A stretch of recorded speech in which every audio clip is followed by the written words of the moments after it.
Magandang araw sa inyo, Popoy at Bettina, at hello na rin sa maraming listeners ng Dear Papa Dudut. Napasulat tapo para ibahagi ang isang kwento hindi lamang mula sa isang tao kundi mula sa apat kwento ng isang tinatawag na pamilya. Nabuko ko itong sulat gamit yung pinagsama-samang kwento ng mga taong involved. Tingin ko kasi dapat ay mapakinggan ninyo ang kwento nila. Panigurado naman marami ang makaka-relate sa sangayon at ko-contract. Ganito kasi yon. May isang pamilya na binubuo ng nanay, tatay at apat nilang mga anak. Panganay sa magkakapakid si Bert. Sinundan naman siya ni Bing. At pangatlo naman sa magkakapakid si Jet at ang bunso ay si Kokoy. Lumaki silang maganda naman ng buhay. Hindi sila mayaman pero natutugunan naman ang lahat ng kanilang pangangailangan. Hanggang sa nasira ang lahat ng maghiwalay ang mga magulang nila. Nasa high school pa lamang si Bert at Bing noon, si Jet at Kokoy naman ay elementarya pa lamang. Iniwan sila ng kanilang ama't samantalang nakahanap naman ng iba ang kanilang nanay. At doon nga nag-umpisang mawala ang maginhawang buhay na ipinangako sa kanila ng kanilang mga magulang. Sa murang edad ay inakuna ni Bert ang papel bilang nanay at katay sa kanyang mga kapatid. Silang apat na magkakapatid lang kasi ang palaging nasa bahay, minsan sa isang linggo lang kung umuwi ang naning nila. Samantalang buwan-buwan naman silang dinadalaw ng katay nila para bigyan ng pangkain. In short, naiwan ang mga minor de edad para alagaan ang asarili nila. Pressure kung pressure. Pero wala naman magagawa si Bert kung di ang gawin ang tungkulin niya tilang panganay. Lalo na at kinalaunan ay namatay ang nanay nila ng dahil sa karamdaman. Samantalang hindi na sila binalikan kahit kailan ng kanilang ama't hanggang sa tumanda na nga silang lahat at nagkaroon na ng sariling mga buhay ay hindi pa rin naaalis kay Bert na gawa ng paraan ang mga pangangailangan ng mga nakababata niyang kapatid. Kalimbawan na lamang ni Jet na 38 years old na pero wala pa ring pereksyon ang buka.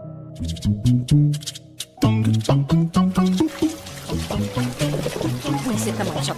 Nakahirap tanggalin. Saan na naman nagsusuot ng lalaki niya? Magandang araw ho ng Lot-Lot. Oh, Emong. Andyan ka na pala. Sinong Bert ho? Teka, sandali ha. Roberto! Hoy, Roberto! Andito na si Emong! Teka, andyan na. Hoy, Emong. Saan na naman kayo pupunta ngayon? Nakikita mo itong mga nilalabhan ko? Puro bahid ng kalawang. Lasing! Amoy bakal! Amoy sinunog sa goma! Ano bang pinagagagawa nyo, ha? Naninigas na to kamay ko sa kakakusot. Pag wala ho kasing gawaan sa construction, sumasideline ho kami sa talyer ng may-ari din ang pinapasukan namin. Aba, may sideline pang nalalaman tong si Bert parang di naman nadadagdagan yung binibigay sa akin. Hindi rin naman ho kalakihan yung kita. Hindi naman pala eh. Bakit dun pa kayo pumupunta? Yun lang po kasi yung may opening pa. Oh, Emong, tara na. Hoy, lalaki! Pwede bang ingat-ingatan mo naman yung damit mo? Sinasadya mo atang magpagulong-gulong sa grasa eh. Tignan mo nga tong mga kamay ko. Naluluto na sa sabon sa hirap labhan ng mga damit mo. Pasensya ka na, Lot, ha. Madugo kasi yung trabaho. Hindi pwedeng maarte. Pwes mag-brief ka na lang! Hindi lang damit mo ang nilalabhan ko, ha? Halos buong barangay ata sineserbisyuhan ko. Hirap na nga ako maglabandera, dagdag ka pa. Tapos pa sideline ka pa, pero hindi naman nakakarating sa akin sina-sideline mo. Asa na yung mga kinita mo dyan sa sideline mo na yan, ha? Lot, di naman araw-araw yung sa talyer eh. Tsaka maliit lang yung bayad doon na... Aba. Parang palusot ata yung lumalabas sa bibig mo, ah. Hoy, Roberto! Huwag mo sabihin may pinagagamitan kang iba. Umamin ka. Wala akong pinagagamitang iba, no? Alam ko na. Siguro may babae ka, ano? Lot, paalis na kami ni Emong eh. Papasok na kami sa trabaho, oh. Ngayon ka pa magagaganyan. Please lang mahiya ka naman kay Emong, oh. Bakit ako mahihiya kay Emong? Ibang tao ba yan? Bata pa lang kilala ko na yan. 'Di ba, Emong? Katsukrayan ko nga yung nanay mo, 'di ba? Tsaka yung tatay mong inutil. Ah, opo. O tama na, Bert. Eh, ang lagay, baka ikaw ang may nakakahiyang ginagawa. Naku po, Diyos ko ka naman talaga oh. Lot, mabuti pa. Itigil mo muna yung labada mo. Pumasok ka muna sa bahay at magkape. Kumain ka na rin ng pandesal at may itlog na ako niluto doon. Dali na. Masyado kang aburido kaya aga-aga. Alam mo, gutom lang yan. Kung ano tuloy halusinasyon yung pumapasok dyan sa utak mo. Eh kung hindi kasi sandamakmak tong labahin ko, di sana pagising sa umaga, pakape-kape na lang ako. Eh kaso... Nako! Emong, anong oras ba? Ano na, malilate na tayo niya kay Bossing. Halika na, lumakad na tayo. Sige po. Sigurado ka nung? Oo na. Dali na, sipat na tayo. Hoy! Nagsasalita pa ako! Hoy! Bert! Wisit ka!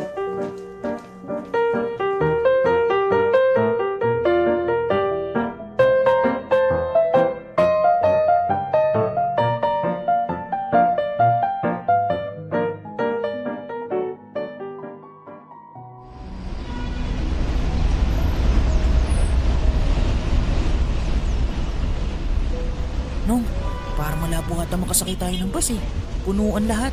Patusin na kaya natin yung tatlong sakay. Ay. Sige, antay tayo ng 2 bus pa. Kapag wala, maglongkat na tayo ng biyahe. Sige po. Ay, nga pala. Sensya na Emong ha. O di ba nakakakumo yung bunganga ng asawa ko? Okay lang nung Bert. Sanay na ho ako. 2 bahay lang ho yung pagkita natin pero parang katabi ko lang ho kayo. Alam na rin po ata ng mga kapitbahay natin kapag nag-aalburuto na sinang lotlot. Di bale, pera lang katapat mo. Makakakubra naman tayo mamaya kay boss Koyang! Sino to? Jet? Koyang! Oh, Jet. Bakit ka nandito? Saan ka pupunta? Sa inyo sana, Koyang. Sa amin? Buti naabutan kita. Papasok na sana kami nitong si Emong Hey Jet! Uy, Emong, musta na? Koyang, ano kasi... May problema kasi ako Problema? O ano yun? Baka pwedeng makahiram sa'yo. Ulit. Ano? Hihiram ka ulit? Teka, kakahiram mo lang, di ba?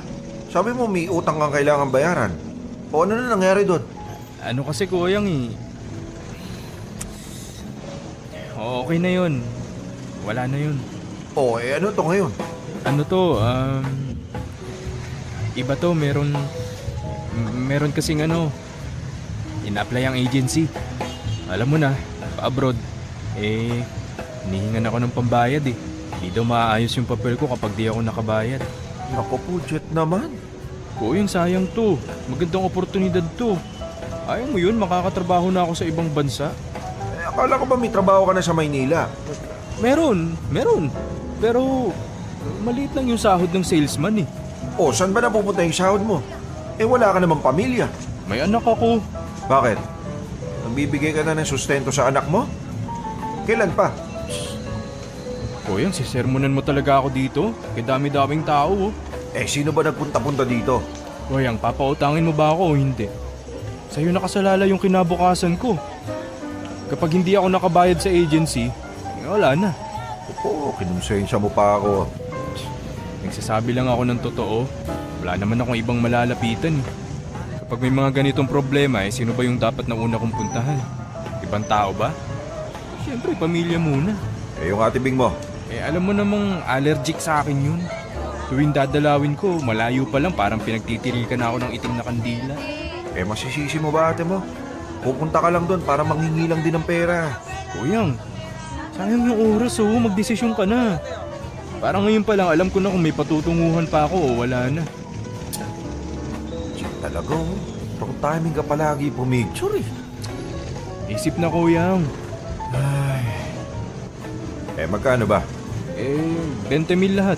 20? 20,000? Nako, wala akong 20,000. Kahit magkano lang. 10 o kaya, sige kahit 5 na lang. Ambag lang, Kuyang. Emong, anong oras na? 7:30 po. May oras pa ba tayo? Kayo po, alas 9 pa naman po yung bukas ng talyer. Baka matraffic tayo Kuyang. Sige na. Oo na.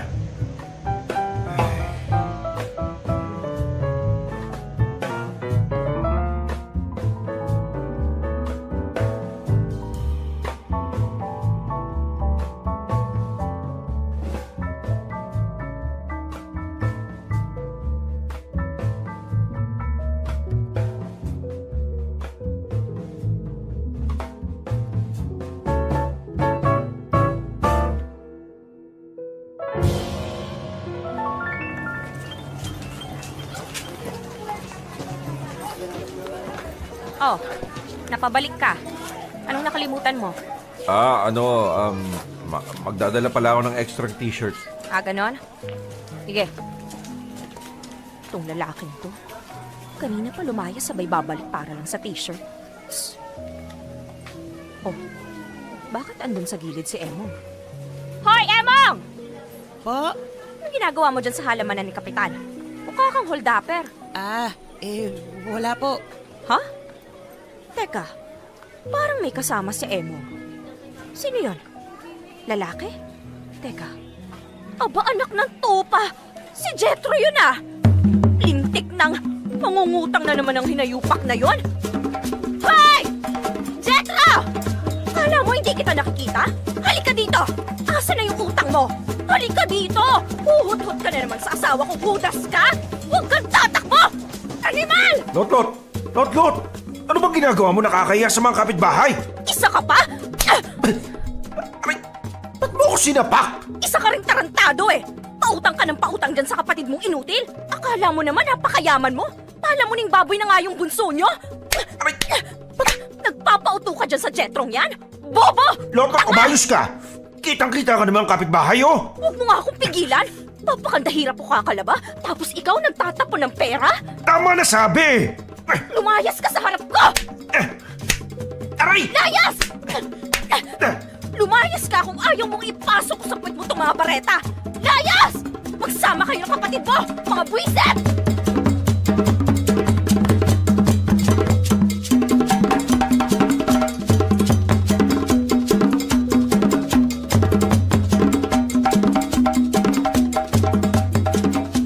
Popoy at Batina, nabigyan ko na kayo ng idea kung ano ang ugali ni Bert. Ngayon naman ay isa-isahin natin ang mga kapatid niya. Punahin natin si Jet o si Jethro. Si Jet yung tipong lumaki sa kalsada. Nung mga bata pa sila, palagi siya nga sa labas kasama ang kung sino-sino at gumagawa ng kung ano-anong mga kalokohan. Lalo na nung naghiwalay na ang mga magulang dila ay mas nagkaroon siya ng kalayaang gumalagala. Iba-iba ang naging barkada ni Jet depende sa trip niya sa buhay. Pero bata pa lang ay nahilig ng gumawa ng pera si Jet. Dahil naghirap nga sila, nag-isip na lamang siya ng paraan para madagdagan ang baon niya araw-araw. Nandyan yung makikipagpustahan sa mga laro, mga pa-basketball man yan, bilyar o kahit mga simpleng larong kanto lang, minsan magpapabayad para gumawa ng mga pabor. Nangyantin yung mga magbebenta siya ng kung ano-anong at nang mag-college ay namulat ng si Jet sa mundo ng pagsusugal. At hindi na nga naalis ang sugal sa buhay nitong si Jet. Hindi na siya nakatapos pa ang kolehiyo.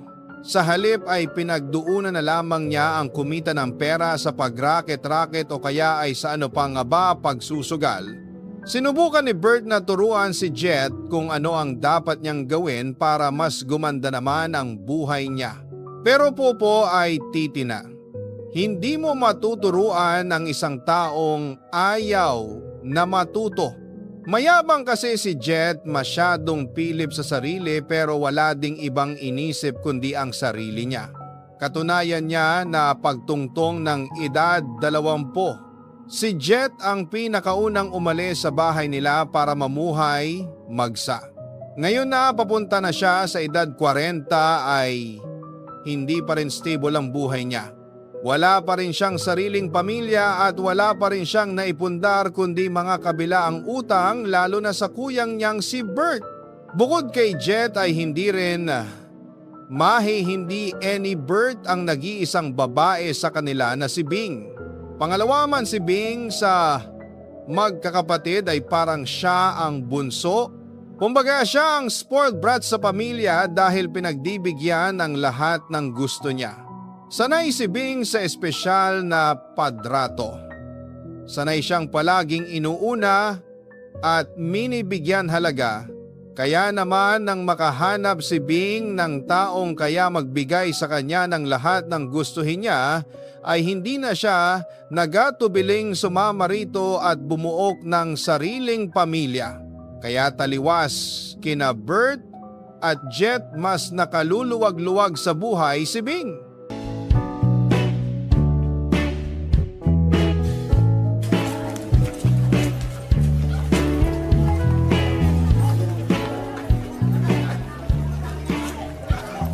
Bing! Bing! Bing, kuya mo to! Bing! Koyang, baka wala naman si ate. Andyan yan. Nakabukas yung electric fan eh. Ha? Saan? Paano mo nakita? Sa bintana malamang. Ayun oh, nakahawi yung kortina. Kaya nandyan yan. Ay, oo nga no. Bakit tayo pagbuksan? Bing! Bing, kuya Bird mo to! Ewan ko nga rin eh. Lalo tuloy ako nagdududa. Ako kaya tumawag? Wag na. Lalo lang magtatago yun. Alam mo naman pulgas ang tingin sa'yo ng ate mo eh. Ay, oo nga pala. Bing! Alam ko nandiyan ka. Bakit ba ayaw mo buksan yung pinto? Bakit di ka nagpapakita sa amin, ha? May problema ba, Bing? Bing, nasan yung asawa mo? Bing, yung anak mo, nandiyan ba? Bing! Koyang, baka tostado na tayo bago pa tayo pagbuksan ng pinto ni ate. Mamaya na lang kaya pag bumaba na yung araw. Tambay muna tayo sa tindahan. Hapdi na ng balat ko eh. Oh, kailan ka pa nag-imaarte? Ala sige, ikaw sumilong ka. Ako na dito. Kasama pa ako sa'yo, wala ka rin palang silbi. Tss, ito naman. Bing! Alam mong kaya ko sirahin tong pintuan nyo. May dala ako mga gamit ko, baka akala mo. Sige ka. Babaklasin ko to at bahala ka magbalik. Kaya kung ayaw mo ng sakit ng ulo, buksan mo na to. O gusto mo, idamay ko pa yung bintana nyo. Bing, seryoso ako, kilala mo ako. Ang init-init dito sa labas, oh. Mauubos na pasensya ko. Bakit ba kuya? Ano bang kailangan mo? Oh, buti naman buhay ka pa. Oo, buhay pa ako. Okay na. Umalis ka na. Ano bang problema, Bing? Alam mo, kaduda-duda yung kilos mo, ha? Wala. Ilapit mo yung noo mo. May pangtiyaga ba ng lagnat? Kuya, ano ba? Wala nga. Ang kulit naman eh. Ayaw mong i-check kita. O sige, ha? Halika rito sa ospital, ha? Bitawan mo nga ako, kuya. Nakakairita na kayo. Nananahimik ako dito, sabay... aray! O bakit? La, anyari te? May masakit sa braso mo? Pilay ka? Kuya, utang na loob. Umalis na kayo. Patingin nga ng braso mo. Wala lang to. Oo na, sige na. Feeling ko lalagnatin ako. Pero kaya ko na sarili ko. Patingin sabi. Aray! Kuya, masakit na nga. Hinila mo pa braso ni ate. Itaas mo yung manggas ng damit mo. Kuya, wala lang to. Itaas mo! Itaas mo o ako miso gagawa. Patingin ng braso mo. Ayan. Hala, ate ano yan? Ano yan, pasa o paso? Gawa to ng asawa mo. Ha? Nasaan siya? Asan yung demonyong yan? Kasalanan ko naman eh. Ano namang kasalanan mo para magawa niya sa iyan? Sabi ka nga ng totoo. Pag nagsabi ka ng totoo, wala akong gagawin sa asawa mo. Pero kapag pinagtakpan mo siya, alam mo kung anong kaya kong gawin. Kaya dali na, magsalita ka. Ganun lang talaga siya kapag lasing. Lasing daw. Kung hindi naman ako nagbubunga nga, hindi naman siya. Nasaan siya? Kuya, Tinatanong ko lang. nasa trabaho. Nasaan yung anak mo? Nasa biyanan ko. Sige. Sasama ka sa amin. Kuya, hindi pwede. Jet, hanap ka nga ng bag dyan. Maleta o kahit anong supot. Basta maghanap ka, ha? Ilagay mo yung mga damit ng ate mo. Utang na loob, kuya. Hindi ako pwedeng umalis. Mas lalo kaming magugulo pag lumayas ako. Ano? Aantayin mong maging lantang gulay ka na lang? Kuya, problema namin to.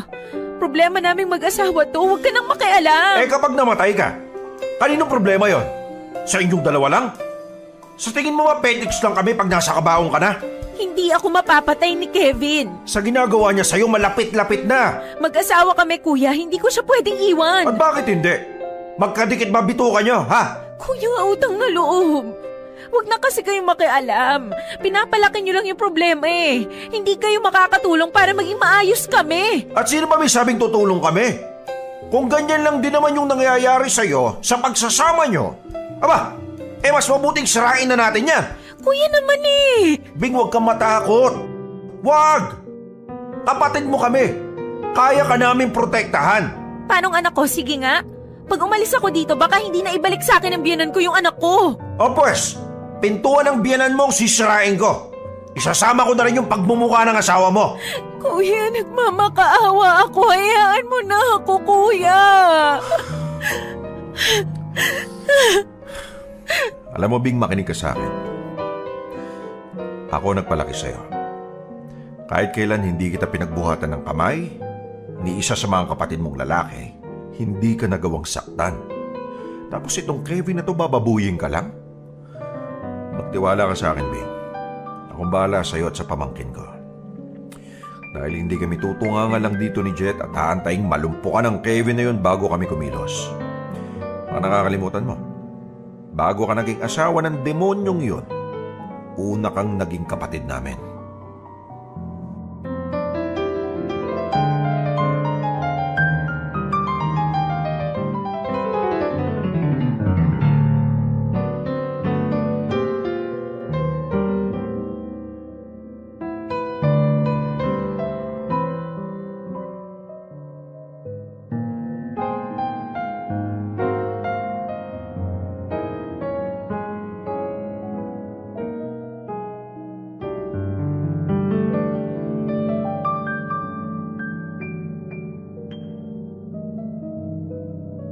Mas nakakaluwag ang buhay ni Bing kumpara sa mga kapatid niya dahil may pera ang kinakasama niya.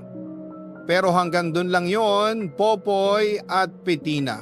Ang totoo niyan, habit si Bing ng isang negosyanteng itago na lang natin sa pangalang Kevin. Mas matanda kay Bing ng 10 taon si Kevin at mayroon silang isang anak. Mapagbigay si Kevin pagdating sa pera at materyal ng pagay. Huwag mo lang siyang pagbabawalan gawin ang mga gusto niya, lalo na ang pag-inom ng alak dahil hindi mo gustuhing makaaway siya. Gaya na lang ng nangarik ay Bing, palaging napagbubuhatan ng kamay ni Kevin sa tuwing nag-aaway sila. Pero nakakatawa nito, si Bing yung tipo ng taon kaya ang tisin ang sampal o suntok ng kinakasama niya. Huwag lang mawala ang tinatawag niyang nakaaangat na pamumuhay na meron siya. Hindi niya gustong tumira sa maliit na bahay gaya ng Kuya Bird niya. At along hindi niya gusto na magbaka sakali sa pautang-utang gaya naman ng kapatid niyang si Jet. Sa lahat ng bagay na pwede ang pahalagahan ni Bing, pride niya ang nasa pinakataas ng listahan, yun niya lang dumating na. Sa puntong sapilitan na siyang kinuha ni Kuya Bird sa poder ng kinakasama niya. Ang anak naman ni Bing ay kinuhan ng nani ni Kevin. Pumayag naman si Bing dahil wala naman siyang sapat na pera para buhayin silang mag-inat.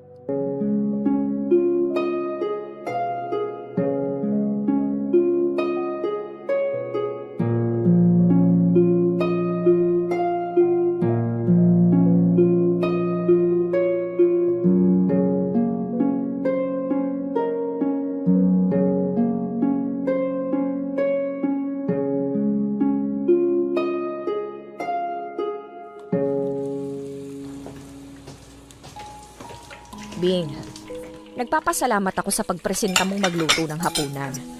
Pero hindi mo naman sinabing gagamitin mo pala yung laman ng ref namin. Itong mga isdang prinito mo, bala ko sanang ipaksiw to bukas. Mas matagal kasi ang paksiw. Aba, buti na lang pala at prinito ko na ngayon. Dahil pag nagkataon, paksiw na naman yung ulam natin ng ilang araw, ganon? Aba, mabuting mga muy suka kaysa sa walang makain. Sana next time kung magbo-volunteer kang magluto, sana ikaw na rin ang bumili ng pangsahog, ha? Sorry, Ate Lotlot, ha? Nagmamagandang loob lang naman ako. Ay, hindi. Okay lang, Bing. Nagpapasalamat ako sa pagmamagandang loob mo. Ang sinasabi ko lang sana next time, medyo laliman mo pa. I-extend mo pa ng konti gaya ng kusang pamamalengke. Pero salamat. Salamat talaga sa pagprito ng isda. Oo, ano yan? Away na naman? Ay, hindi, Bert. Nagmagandang loob nga yung kapatid mong gamitin yung mga laman ng ref natin. Ikaw naman, Ate Lutlot. Wala namang masyadong laman yung ref nyo. Ay nako, mabuti pa kumain na lang tayo. Nagugutom na ako at pagod ako galing construction. Mabuti pa nga. O, umupo ka na, Bert. Oh, kutsara tinidoro. Ay salamat. Papod nga ng kanin, Bing. Oh, kuya. Sausawan mo, Bert. Suka? Oo. O, ito. Akin na ba sa mulot? Lalagyan ko ng tubig. O, ayan. Sige, teka. Ako nga rin, kuya, pahinging tubig. Kokoy? Kokoy? Uy, basta. Ito ka na pala, ate. Aba, himala. Lot. Buti na isipan mo ring umuwi. Wala ka ng pera? Kokoy, kumain ka na ba? Halika na dito, oh. Sakto-sakto uwi mo. Kain na. Gege. Totoo palang chismis. Dito ka nakatira pero para kang kabuti. Halos kalahating buwan na akong nandito pero ngayon lang kita nakita, Koy. Parang ito ang pinakamatagal mong hindi ka umuwi, Koy. Dati kada linggo umuwi ka naman. Oh, kumusta naman, Koy? Saan ka napunta?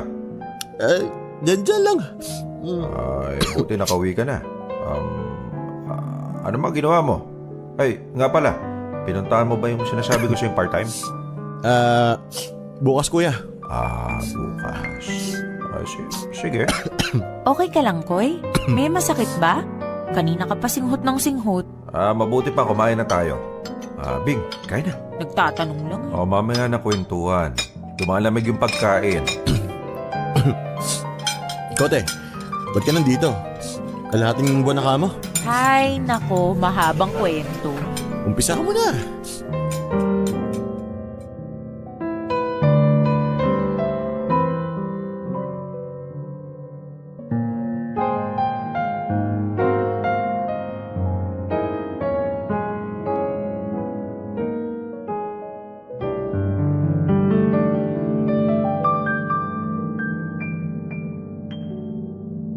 Magbibigay ng pera sa adik?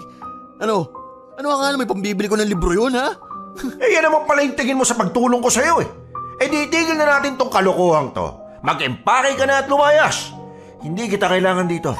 Wala kang utang na loob. Ang hirap sa'yo. Tutulong ka na nga, pero pinaparamdam mo doon sa tinutulungan mo na ang laki niyang pabigat. Tama ba? Ha? Gustong gusto mo talagang sagarin yung pasensya ko, no? Sa bagay, tama ka naman. Sige, tama ka na. Inamin ko na. Sino nga naman kasi mag-enjoy tumulong sa taong ayaw tulungan yung sarili? Sige nga. Yung paulit-ulit mo nang sinusubukan hilahin pataas, pero mas gusto talagang tumambay sa ibaba. Aba, mabigat talaga. Nakakasama talaga ng loob mag-aksaya ng panahon at ng pera. O yan, masaya ka na. Inamin ko na. Sus, kita mo na? O tapos ano? Kinaganda ba ng buhay mo yung pag-amin kong oo? Isa kang malaking pabigat sa buhay ko? Hindi. O hindi pala eh. Anong punto mo? Sige nga. Pero dahil nagkakaalaman na, pwede ka nang tumigil sa pagpapanggap mo na akala mo kung sino kang busila kang puso. Magpakatotoo ka na. Di mo kailangang mapilitang gumawa ng mga bagay masabi lang na isa kang ulirang kapatid. O ano, okay ka na? Sabi, oo naman. Okay na okay. Kasi sa wakas pinakita mo rin yung tunay mong kulay. Bata pala, ganyan ka na eh. Gagawin mo lang isang bagay kasi sinabi ni nanay o kaya sinabi ni tatay pero hindi dahil gusto mo talaga. Kung tapos ka na, baka pwedeng lumayas-layas ka na sa bahay ko. Ito na, aalis na. Baka pwedeng kunin ko muna yung mga gamit ko, no? Nakakahiya naman. Baka masabihan din pabigat yung mga brief ko tsaka mga t-shirt na butas. Dalian mo na! Oh, easy, okay? Easy lang. Kaya ikaw, Tibing, mag-isip-isip ka rin. Di ka espesyal, uy. Kung anong tingin sa akin yan, ganun din sa'yo. Hindi naman ako drogista, no? Tanong, may ambag ka ba? Naku! Patay tayo dyan!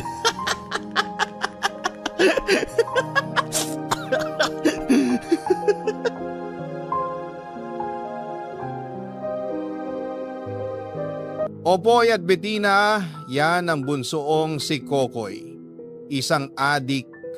Nakatira pa rin siya sa poder ni Bert na sa mahigit 30 anyos na siya ngayon. Sa kanilang apat si Kokoy ang halos hindi na matandaan ang mga magulang nila. Sobrang bata pa kasi ni Kokoy nang iwanan sila. In short, lumaki siyang walang magulang. At sa totoo lang wala siyang naging ka-close sa mga kapatid niya. Sinabing at Jet ay may mga sariling mundo, habang si Bert naman ay masyadong malayong agwat kay Kokoy para magkatugma sila ng pag-iisip. Kaya simula pagkabata ay never niyang nakausap at nakilala ng maigi ang mga kapatid niya. Ang alam lang niya ay magkakapatid sila at magkakasama sa bahay. Masasabi natin loner itong si Kokoy at nadala rin niya yon hanggang sa pagtanda niya. Gaya ng mga kapatid niya, gumawa rin siya ng sariling iyong mundo. Nakatapos ng vocational tour si Kokoy pero sa kasamaang palad ay ibang landas ang ginusto niyang tahakin. Hindi naman siya masamang tao. Wala naman siyang nasasaktan. Wala siyang ginagawang masama maliban na lang sa hindi pagkakaroon ng matinong trabaho at ang pagka-addict na sa droga. Hindi alam ni Bird kung papano at kailan nagumpisang gumamit si Kokoy. Ang totoo niyan, wala nang kaalam-alam si Bird angkol kay Kokoy. At aminado si Bird na madalas ay mas gusto niyang wala na lamang sa bahay nila si Kokoy. Dahil wala namang ambag bukod sa pagiging palamuni.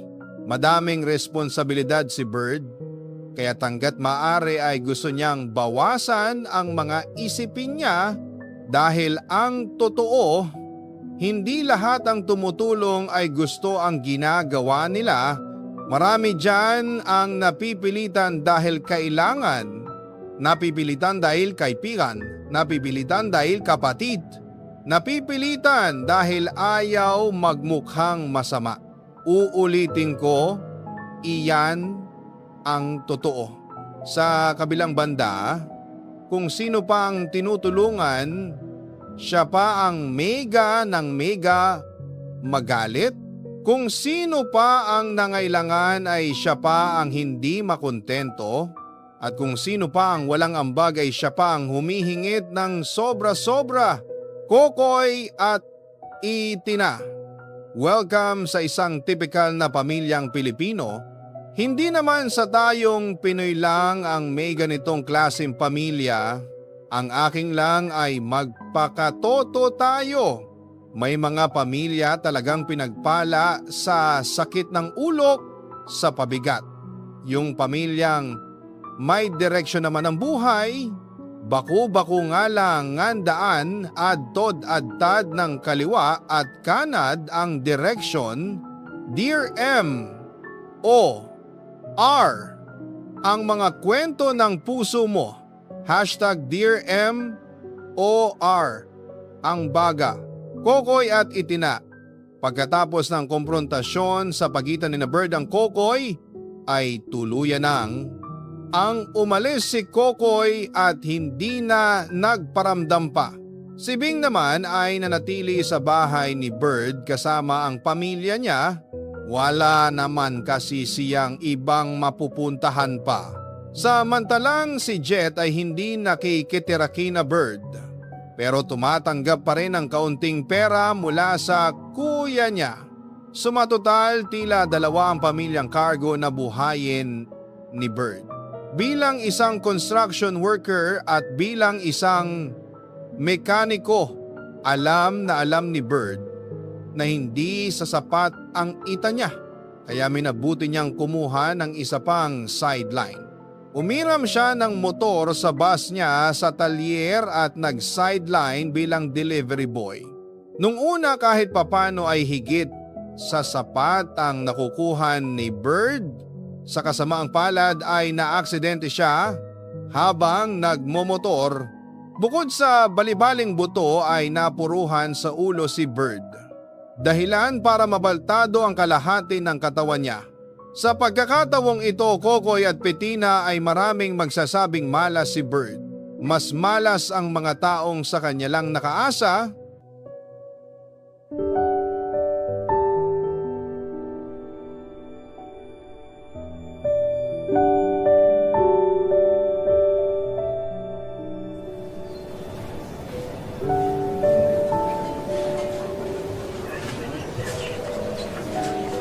O Jet, andito ka na pala. Ba't ang tagal mong dumating? Traffic eh. Sus! Oh, asan si Ate Lotlot? Bumili lang ng tinapay. Si Kuya gumising na ba? Ewan ko lang. Kalahating oras pa lang ako nandito eh. Hay, hanggang kailan pa daw si Kuya dito sa ospital?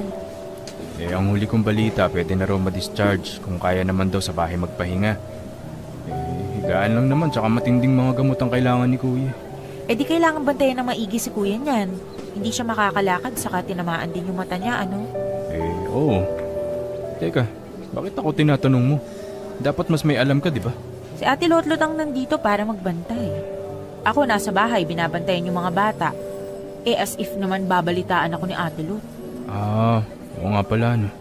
Ay, o ano nang gagawin natin ngayon? Anong gagawin natin? Paano tong si Kuya? Paano natin babayaran tong ospital?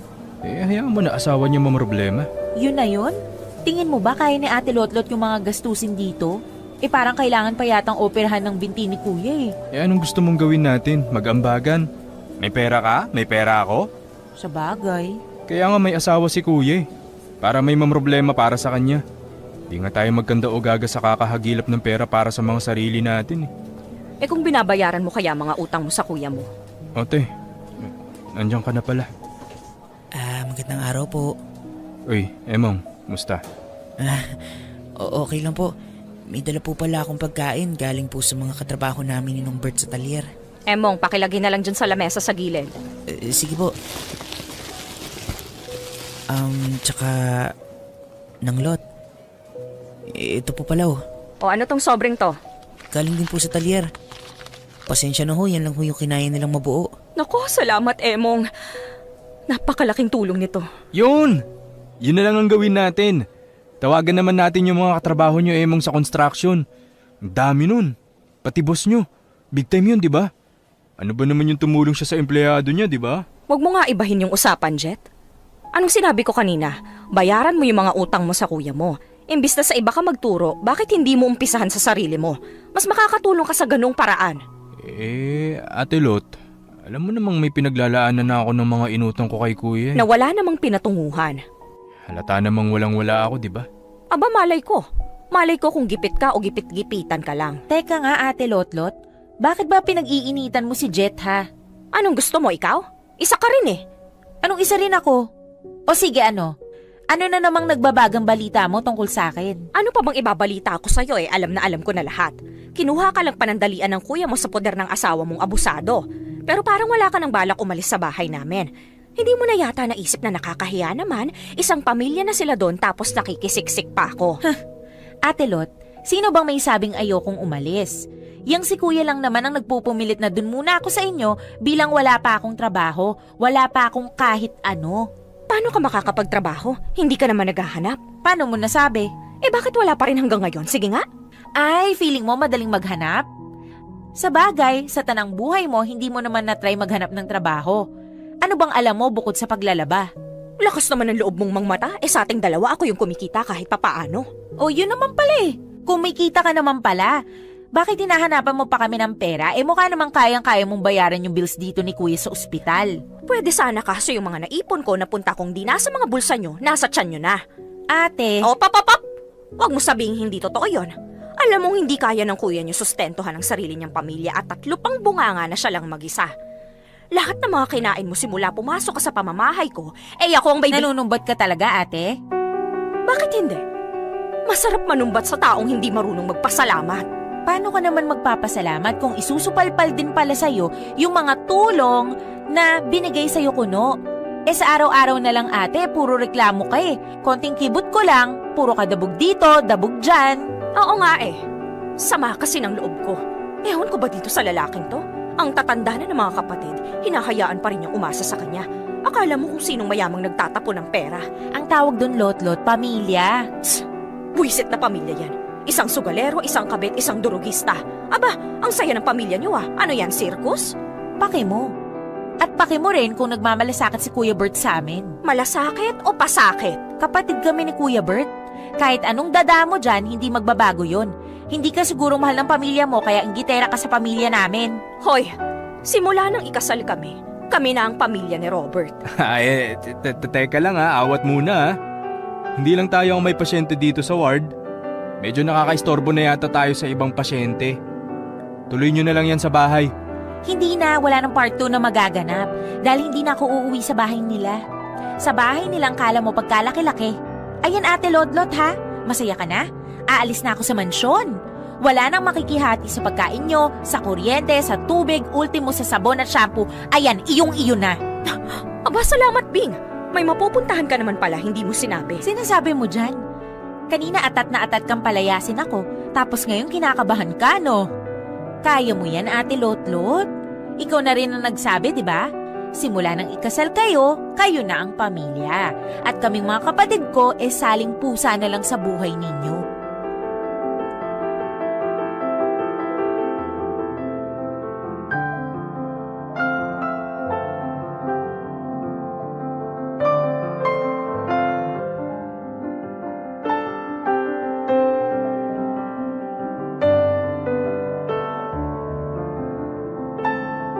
Poboy at Bettina, sa pagkakatawang ito ay oras na para mas kilalanin ang asawa ni Perk na si Lot-Lot.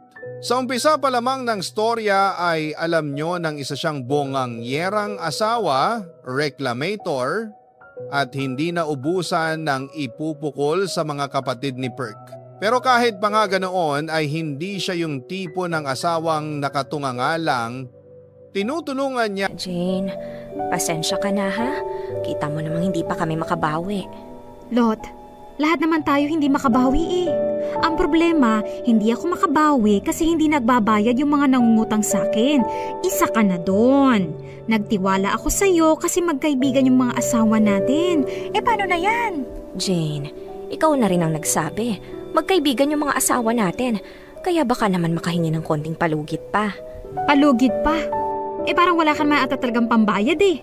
Hindi, Jane. Ngayon lang kasi hindi pa magaling yung asawa ko. Lot, nabaldado na yung asawa mo. Hindi nagagaling yan. Magbenta ka na lang ng kidney o kaya katawan mo. Gawa mo ng paraan. Ano ka mo?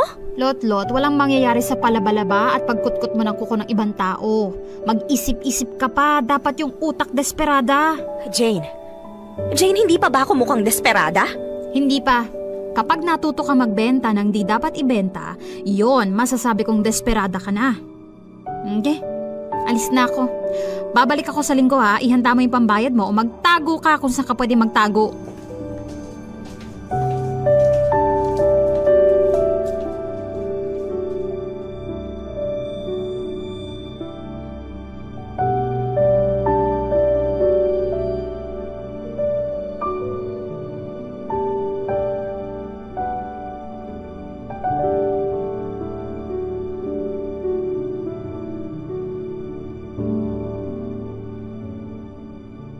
Eliza, ha?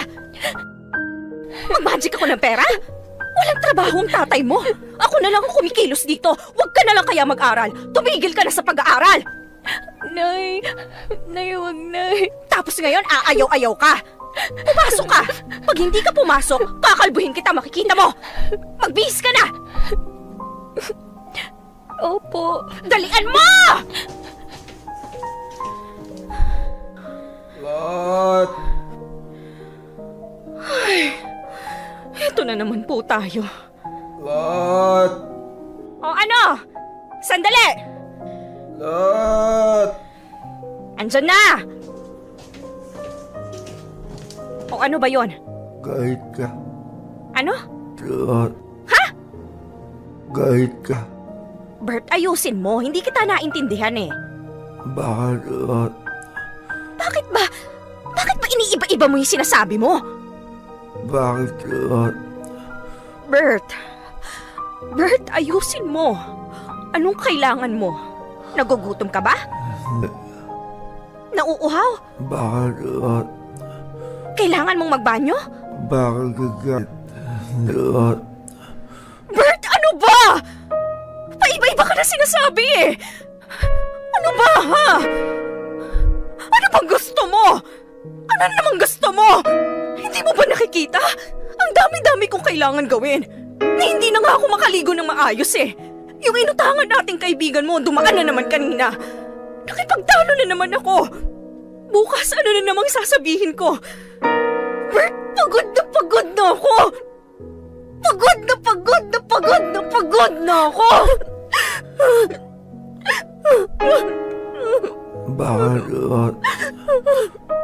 Bakit umiyak?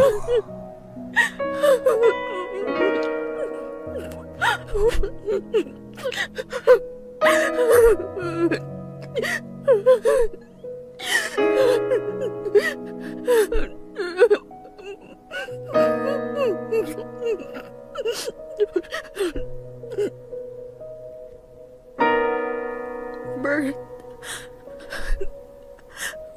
pwede kayang iwan na kita.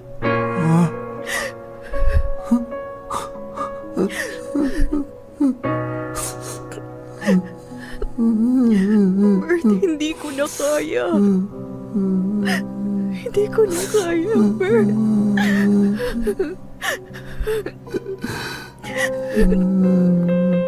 Susuko na yung katawan ko.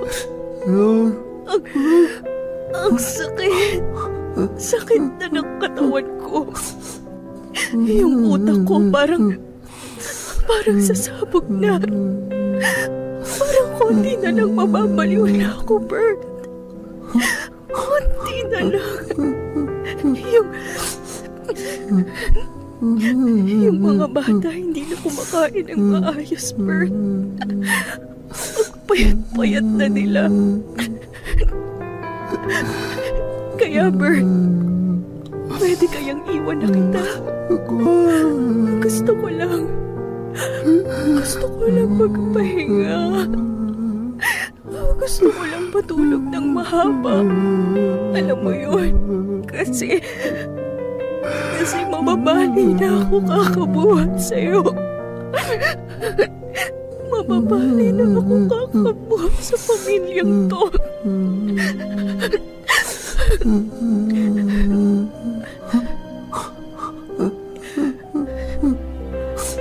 Pasensya ka na, Bert, ha? Kailangan kong mamili. Ikaw o kaming mga anak mo. Mamamatay kami dito, Bert. Mamamatay kami kasama mo. Kaya pasensya ka na.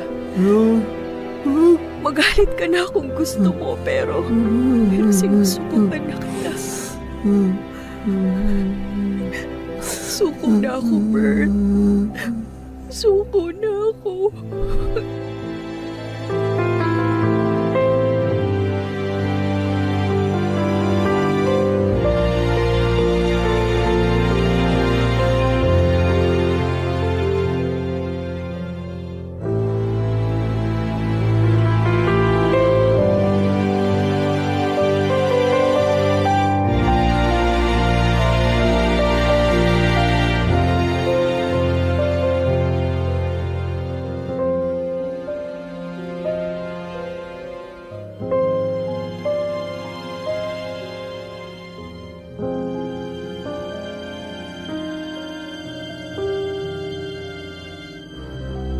Popoy at Bettina hindi naman agad iniwan ni Lot-Lot si Bert. Pero ang isipan niya. Kaya naman naisip niyang iwan na si Bert sa mga kapatid niya. Naisip niyang oras naman para sila ang tumulong. Oras naman para matuto silang maging responsable sa buhay ng ibang tao bukod lamang sa kanilang mga sarili.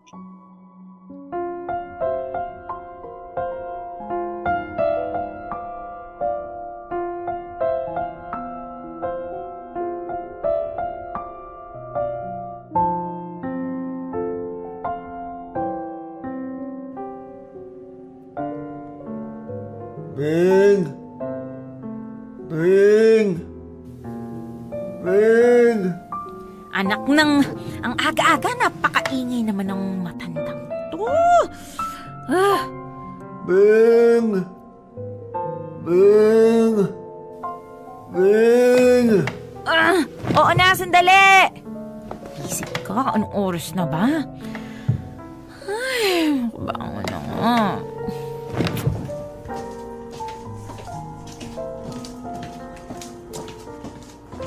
Oh, ano ba yun na? Bakit bang aga-aga sigaw ka ng sigaw? Banyo! Ano ka mo? Banyo! Banyo. Ay, kuya, pwede kayang mag-diaper ka na lang? Tsk, kaya lang parang mas hassle yata yun. Ang mahal pa ng diaper pang matanda. Ay, bigat-bigat mo kasi. Kita mo ba yung katawan mo sa katawan ko? Nakakapagod Huwag ka na lang masyadong uminom ng tubig buong araw para hindi ka banyo ng banyo. Banyo! Oo, teka. Pwede mag-warm up muna at masyado Tsk, paano ba to? Oh, kumapit ka 1, 2, 3.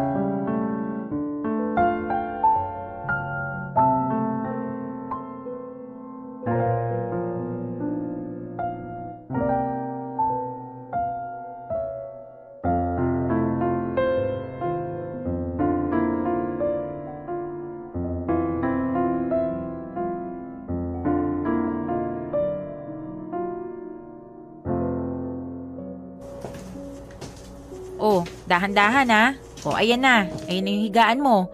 Bibitawan na kita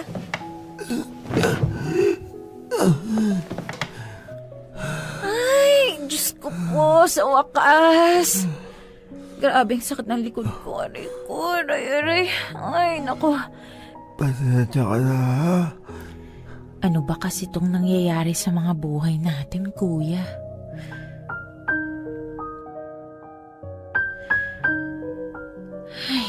Parang hindi naman dapat ganito. Parang nung elementary ako, parang ang ganda naman ng buhay natin. Kailan ba nagka-leche-leche lahat? Naalala mo ba? Kailan nga ba?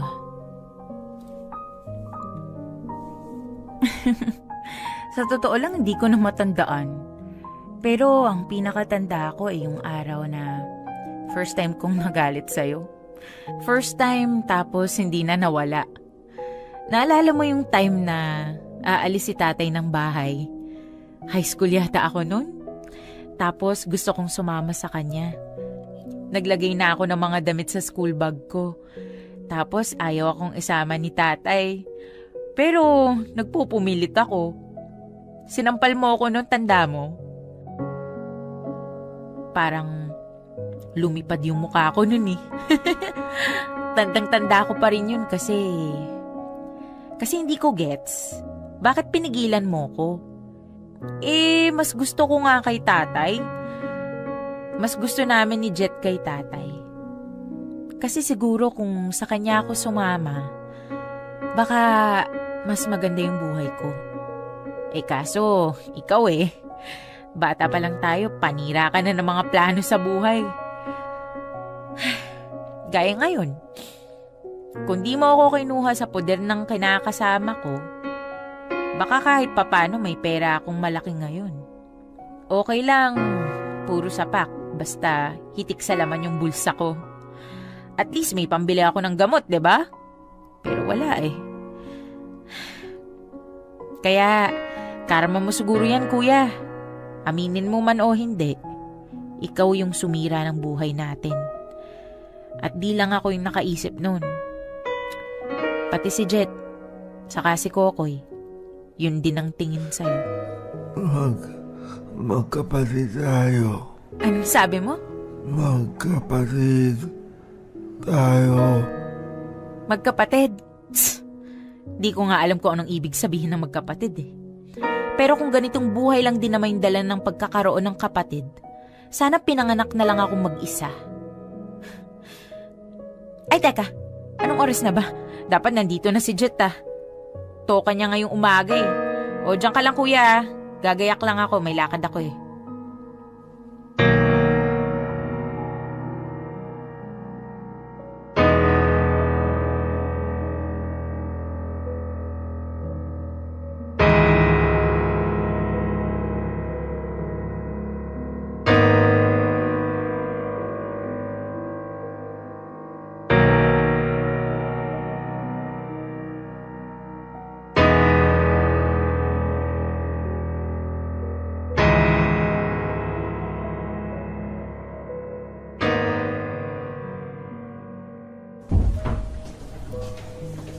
O kuya, ngayon na tanghalian mo.